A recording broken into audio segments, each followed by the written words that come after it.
इस वक्त क्रिप्टो की दुनिया में सबसे अहम मामला XRP केस है। इस एक मुकदमे का फैसला पूरी मार्केट के मुस्तकबिल का तयन करेगा। SEC के बाइनेंस और कॉइनबेस केस ने मार्केट्स को हिलाकर रख दिया है। ऐसे में XRP केस और हिनमैन ईमेल्स बहुत बड़ा किरदार अदा करने जा रही हैं। ये सब कुछ क्यों है और इस केस के मार्केट के ऊपर क्या असरात मुरतब होंगे, यही बताने के लिए मैंने ये वीडियो बनाई है। लेकिन कोई भी बात शुरू करने से पहले मैं वाजे कर दूं कि मैं आपका फाइनेंशियल एडवाइजर नहीं हूं। मैं हूं अली रेहान, आप देख रहे हैं crypto Baba. So let's dive in. सबसे पहले थोड़ा केस का बैकग्राउंड, क्योंकि इसके बगैर ये कहानी मुकम्मल नहीं होगी।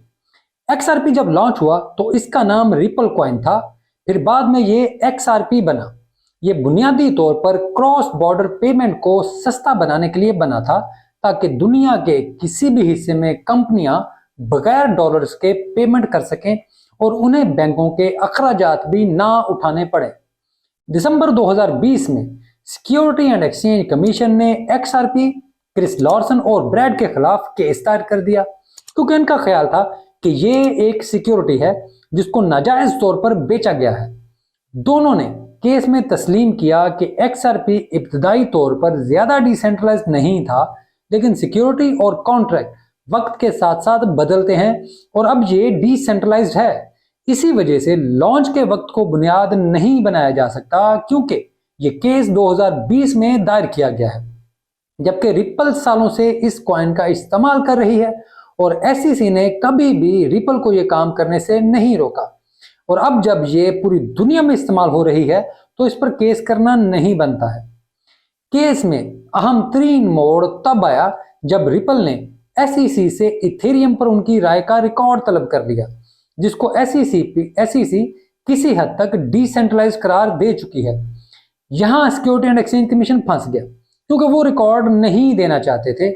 उनका कहना था कि इथेरियम पर गुफ्तगू एक ओहदेदार की निजी राय थी, जाती राय थी, लेकिन SEC में इसके अलावा ऑल्ट कॉइन्स पर कोई गुफ्तगू मौजूद नहीं थी, जिसकी वजह से उसकी कानूनी हैसियत थी, जिस पर SEC फंस गया और बिलाखिर SEC ने इथेरियम से मुतल्लक ईमेल्स, हिनमैन डॉक्यूमेंट्स फराहम कर दिए। यही वो मौका था जब रिपल को यकीन हो गया कि वो केस जीत जाएगा। इसी मौके पर रिपल ने समरी ट्रायल के बजाय ऐलान जंग कर दिया और ज्यूरी ट्रायल की दरख्वास्त कर दी, ताकि पब्लिक फोरम पर SEC के तमाम ओहदेदारों को कटहरे में लाया जा सके और उनसे सवाल किया जा सके कि इथेरियम पर उनके बयानात से मार्केट में कंफ्यूजन फैली है और इन्हीं की वजह से लोगों ने डिसेंट्रलाइजेशन का रुख किया है। इस डॉक्यूमेंट की वजह से SEC का केस कमजोर हो गया, क्योंकि इसमें वाज़ेह तौर पर दर्ज है कि इथेरियम सिक्योरिटी नहीं है। तो फिर बाकी सिक्योरिटी कैसे हुए? इसी वजह से लोगों का ख्याल है कि रिपल ये केस जीत जाएगा। अब अदालत ने रिपल और सिक्योरिटी एंड एक्सचेंज कमीशन को तमाम दस्तावेज पब्लिक करने का हुक्म दिया है, जिसमें हिनमैन ने कबूल किया था कि इथेरियम सिक्योरिटी नहीं है। लेकिन इस दौरान SEC ने एक और चाल चली और हिनमैन डॉक्यूमेंट पब्लिक करने से पहले ही बाइनेंस और कॉइनबेस पर मुकदमा कर दिया और 62 कॉइन्स को सिक्योरिटी करार दे दिया, क्योंकि उन्हें पता है कि एक बार हिनमैन डॉक्यूमेंट पब्लिक हो गए तो फिर मजीद केस करना मुमकिन नहीं होगा। इसी वजह से उन्होंने जल्दी में तमाम केस कर दिए। XRP केस का फैसला जून खत्म होने से पहले मुतवक्को है, जिसके बाद अगर फैसला रिपल के हक में हुआ तो एक बहुत बड़ी बुल मार्केट शुरू हो सकती है। लेकिन यहां पर यह बात याद रखें कि फैसला जज ने देना है और वो अमेरिकी कवानीन को बेहतर समझते हैं। मैं सिर्फ मुख्तलिफ लोगों की राय पढ़कर यहाँ पर अपनी राय कायम कर रहा हूँ और ये किसी भी तौर पर कानूनी एडवाइस भी नहीं है, क्योंकि इस बारे में मेरा इल्म बहुत महदूद है। अब बात करते हैं कॉइनबेस और बाइनेंस के मुकदमात को सुनने वाले जज के हवाले से, और मुमकिन तौर पर ये लोग भी SEC वर्सेस रिपल केस के नताइज को करीब से देखेंगे, यानी जो भी फैसला इसका आएगा उसकी बुनियाद पर अपनी राय कायम करेंगे, क्योंकि यही वो केस होगा जो तमाम अगले फैसलों की बुनियाद बनेगा। एक अहम तरीन मामला यह भी है कि कॉइनबेस और बाइनेंस के मुकदमे में जिन टोकन्स को सिक्योरिटी करार दिया गया है, उन सब पर एक इल्जाम वाज़ेह है कि इन्होंने अपनी चेन मुकम्मल होने से पहले ही टोकन बेचने शुरू कर दिए थे। हालांकि इनकी चेन्स पर कोई ट्रांजैक्शन भी नहीं हो रही थी और ये लोग टोकन्स को सेल कर रहे थे। इस वजह से ये सिक्योरिटी है, ये बहुत अहम बात है। और अगर इंसान ईमानदारी से देखे तो सिक्योरिटी एंड एक्सचेंज कमीशन इस मामले में बिल्कुल दुरुस्त लगता है। लेकिन यहाँ पर यह बात भी दुरुस्त है कि कॉन्ट्रैक्ट वक्त के साथ साथ अपने आप को बदलते रहते हैं, इंप्रूव होते रहते हैं, चेंज होते रहते हैं और इनमें अपडेट भी होती रहती है। खैर, इस तमाम सूरत हाल पर फैसला अमेरिकी जजेस ने करना है, मैंने या आपने नहीं करना। लेकिन इस मामले पर वकील जेम्स मर्फी, जिनका ट्विटर पर मेटा लॉमैन के नाम से अकाउंट है, उनका कहना है कि रिपल के लिए एक साजगार नतीजा कॉइनबेस और बाइनेंस दोनों के खिलाफ एसईसी के केस की पूरी बुनियाद को कमजोर कर सकता है। लेकिन यह जरूरी नहीं कि रिपल के केस को नजीर मान लिया जाए।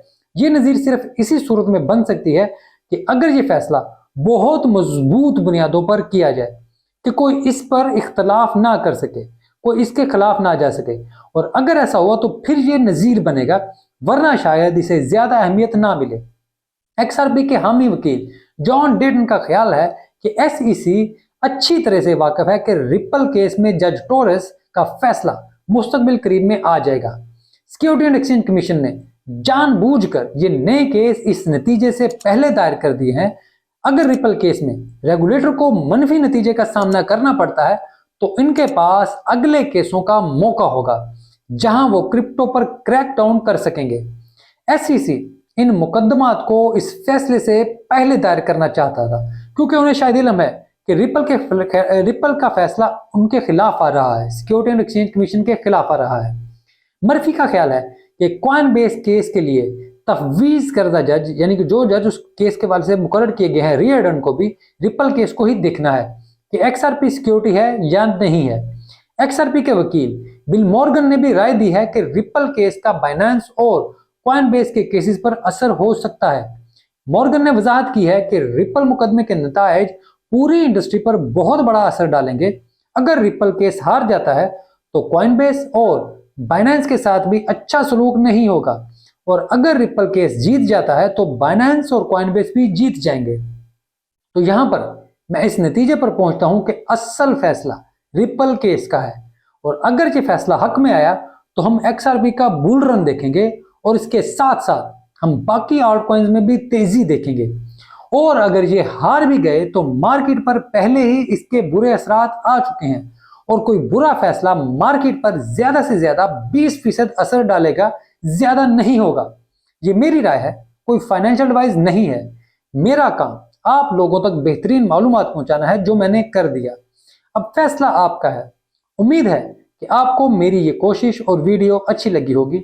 अगर ऐसा है तो वीडियो को लाइक और शेयर जरूर करें, अपने दोस्तों के साथ भी ये मालूमात शेयर करें और अपनी राय का कमेंट में इजहार भी करें। और अगर आप मुझसे रब्ता करना चाहते हैं तो ट्विटर पर मैं अवेलेबल हूं, जहां पर आप मुझसे डायरेक्ट रब्ता कर सकते हैं और अपनी कहानी भी सुनाना चाहें तो मैं आपके लिए वेलकम करता हूं। मेरा ये प्लेटफॉर्म आपके लिए अवेलेबल है। ये वीडियो देखने के लिए आपका बहुत शुक्रिया।